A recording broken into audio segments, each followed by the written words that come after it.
bahwa ada satu orang yang baru-baru ini namanya adalah Habib Abdul Qadir Al-Haddar Banyuwangi. Luar biasa tawadunya dia, bahkan sama orang sombong sekalipun dia cium tangannya. Orang gila sekalipun dicium tangannya. Ya, dia dalam keadaan duduk, orang itu dalam keadaan berdiri, orang itu dalam keadaan ngerokok di depan mukanya.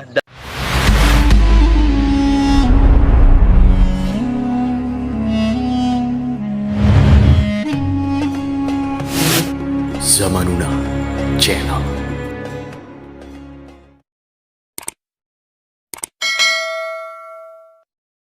Ahlan wa sahlan wa marhaba. Para hadirin yang dimuliakan Allah Subhanahu wa taala. Pada kesempatan kali ini saya akan sedikit bercerita tentang bagaimana menjadi orang yang bertakwa di sisi Allah Subhanahu wa taala.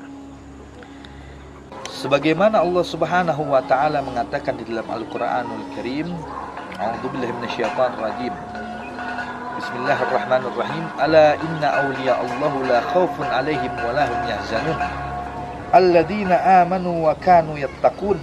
Lahumul busyra fi hayatid dunya wa fil akhirah. La tabdila li kalimatillahi dzalika huwal fawzul 'adzim. Shadaqallahul 'adzim.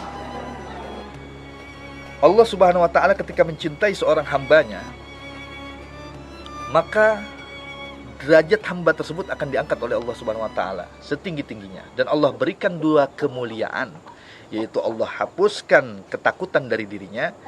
Takut misalnya takut nggak bisa beli pampers anak, takut nggak bisa bayar listrik, takut nggak punya uang, takut nggak dapat, itu semua ketakutan Allah hilangkan. Nggak takut mati, bahkan ulama-ulama tuh nggak ada yang takut mati, nggak ada. Ketakutan tuh Allah hilangkan.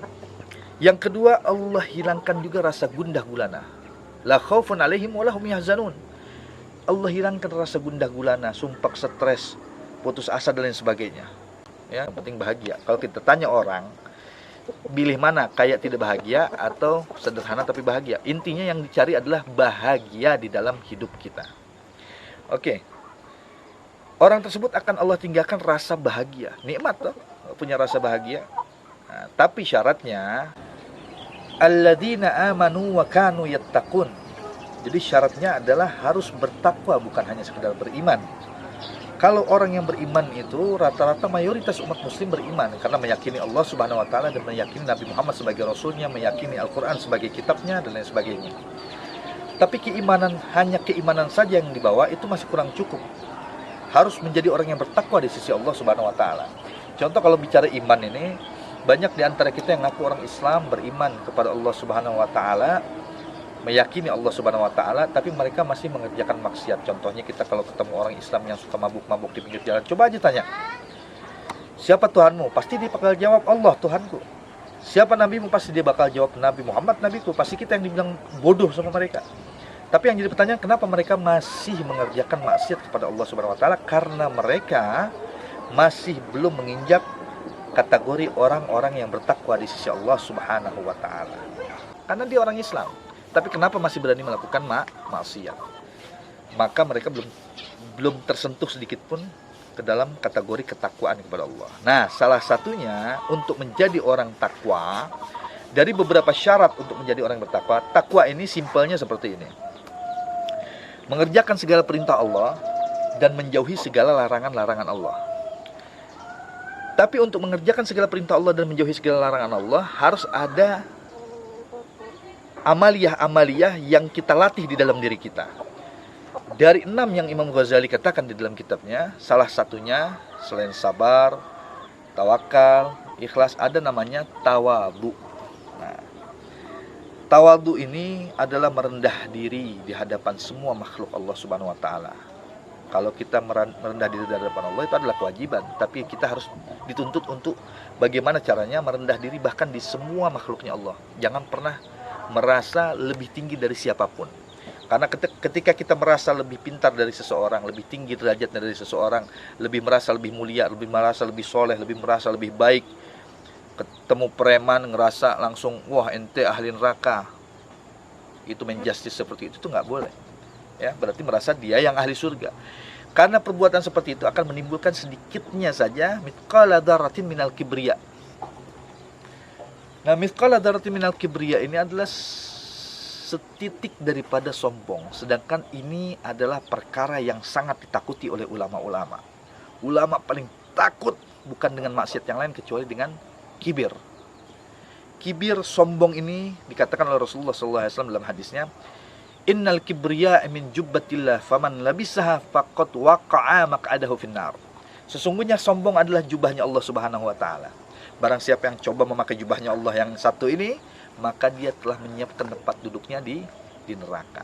Kalau orang sombong kepada kita, biarin, asal kita jangan sombong kepada orang. Kalau orang kurang ajar kepada kita, silahkan, asal kita jangan kurang ajar kepada orang. Orang menipu kita, muzalim kita, silahkan, itu pahala semuanya buat kita. Nah, apa kaitannya dengan tawadu? Tawadu ini ujiannya paling dahsyat. Tidak semua orang bisa mengerjakan amaliyah yang satu ini. Ya. Kalau sabar masih bisa dilatih, Kadang sabar hilang ketika tawadunya nggak ada. Karena tawadu ini merendahkan diri, bahkan di hadapan orang gila sekalipun, di hadapan preman sekalipun, di hadapan orang sombong sekalipun, kalau bisa lebih, itu yang paling hebat. Ya, seperti kejadiannya Habib Mundir, bahkan cium tangan sama preman. Habib Umar bin Hafid, orang banyak keluar dari masjid, dicium tangani satu-satu setiap orang. Tapi mereka semua yang dicium tangannya oleh para wali, para ulama, mereka senyum, bahagia, dan bahkan ada yang berbalas mencium balik. Tapi ada yang tawadunya luar biasa lagi. Nah, ini fenomena sedikit yang kita bahas, ya. Ada sebuah kejadian yang luar biasa. Saya tidak mau bicarakan yang aneh-aneh. Saya cuma mau bilang bahwa ada satu orang yang baru-baru ini namanya adalah Habib Abdul Qadir Al-Haddar Banyuwangi. Luar biasa tawadunya dia, bahkan sama orang sombong sekalipun dia cium tangannya. Orang gila sekalipun dia cium tangannya. Ya, dia ke dalam keadaan duduk, orang itu dalam keadaan berdiri, orang itu dalam keadaan ngerokok di depan mukanya, dan umurnya pun jauh di bawah dia, tetap dia cium tangannya. Itu karena tawadunya yang luar biasa luhur dan tinggi. Dan itu memang sepatutnya ada di dalam setiap dzurriyyah Rasulullah. Karena Rasulullah SAW dipuji oleh Allah dengan kalimat, innaka la'ala khuluqin azim. Akhlaknya di atas rata-rata. Akhlaknya Rasulullah itu di atasnya rata-rata, dan itu nempel di setiap cucu-cucunya. Subhanallah. Para hadirin yang dimuliakan Allah, Zamanuna Channel, saya cuma mau kasih tahu, kita tidak usah pandang orang yang siapa yang kita cium, nggak perlu. Mau orang gila kah kejadiannya kah, mau orang preman kah, mau orang sombong sekalipun, walaupun Imam Syafi'i mengajarkan kepada kita, membawakan sebuah riwayat yang mengatakan bahwa balaslah sombongan dengan kesombongan 2 kali lipat adalah sedekah. Tapi kalau bisa nggak usah, kalau level tawadunya tinggi seperti Habib Qadir itu. Dan saya yakin nggak gampang orang bisa seperti itu, nggak semua orang bisa seperti itu. Makanya saya luar biasa, saya sangat antusias dan saya sangat puji Habib Abdul Qadir, walaupun dia sudah klarifikasi bahwa ini dikenal dari kecil apa saja, tetap saja bagi masyarakat ramai yang dilihat adalah Habib Abdul Qadirnya. Walaupun dikurang ajarin, walaupun digalil adapin, tapi Habib Abdul Qadir tetap cium tangan orang yang seperti itu kepada beliau. Dan maka apabila ketawaduan kita sudah sampai tingkatan level tinggi di sisi Allah Subhanahu wa taala, maka Allah akan memberikan kita kemudahan sebagaimana Allah katakan, lahumul busyra fi hayatid dunya wa fil akhirah la tabdila li kalimatillah dzalika huwal fawzul adzim. Maka akan adanya pengkabulan di dunia sampai akhirat, kemudahan dunia sampai akhirat, kebahagiaan dunia sampai akhirat. Ya. Itu akan Allah berikan semuanya kepada orang-orang yang memang sudah tinggi derajatnya di sisi Allah Subhanahu wa taala. Dan ingat, janji Allah itu adalah pasti dan Allah tidak pernah merubah janji-janjinya. Pengkabulan dari mulai dunia sampai akhirat.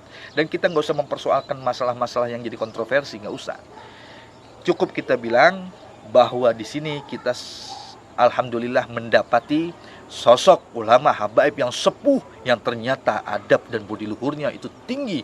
Hampir tidak semua orang bisa melakukan hal tersebut. Ini menjadi contoh buat kita. Ini menjadi panutan buat kita agar kita tidak berburuk sangka kepada orang lain, tidak menganggap diri kita lebih tinggi daripada orang lain. Belajarlah tawadu, walaupun seperti kejadian Habib Abdul Qadir, dia mencium tangan orang gila atau orang sombong itu, kita nggak usah lihat orangnya, tapi lihat akhlaknya, cucunya baginda Rasulullah itu yang menjadi panutan buat kita. Apalagi anak-anak zaman sekarang, ya. Rasulullah sudah ingatkan kita. seperti orang-orang munafik yang akan diberikan panggung, orang-orang yang bukan bidang yang bodoh diberikan jabatan dan lain sebagainya. Itu memang sudah zaman, kontrak. Jadi kalau kita ngelihat orang sombong, orang kurang ajar, itu sudah zamannya, sudah nggak usah dipikirin, nggak usah dipusingin. Tapi kita selamatkan diri kita sebagaimana perbuatan yang diajarkan oleh Rasulullah Shallallahu Alaihi Wasallam. Mudah-mudahan ini menjadi ghirah dan semangat buat kita. Kita jangan pernah kotori lisan kita, jangan pernah kotori pikiran kita, jangan pernah kotori hati kita, tapi justru jadilah pelajaran untuk kita membersihkan pikiran kita, membersihkan hati kita, membersihkan lisan kita. Jadilah hamba-hamba yang bertakwa kepada Allah dengan belajar menjadi orang-orang yang tawadu, merendah diri. Semoga kita semua diberkahi oleh Allah Subhanahu wa taala, dirahmati oleh Allah Subhanahu wa taala, dan dijadikan orang-orang yang beriman bahkan bertakwa di sisi Allah Subhanahu wa taala. Berkahnya Rasulullah, berkahnya para wali, berkahnya para ulama, para habaib, dan khususnya berkahnya Habib Abdul Qadir Al-Haddar. Amin ya rabbal alamin. Sekian dari saya, insya Allah kita akan ketemu lagi dengan tema-tema yang menarik yang lain ya. Mudah-mudahan ini dapat diterima dan kita bisa berjumpa lagi dalam keadaan sehat walafiat. Wal afu minkum. Wassalamualaikum warahmatullahi wabarakatuh. Zamanuna Channel.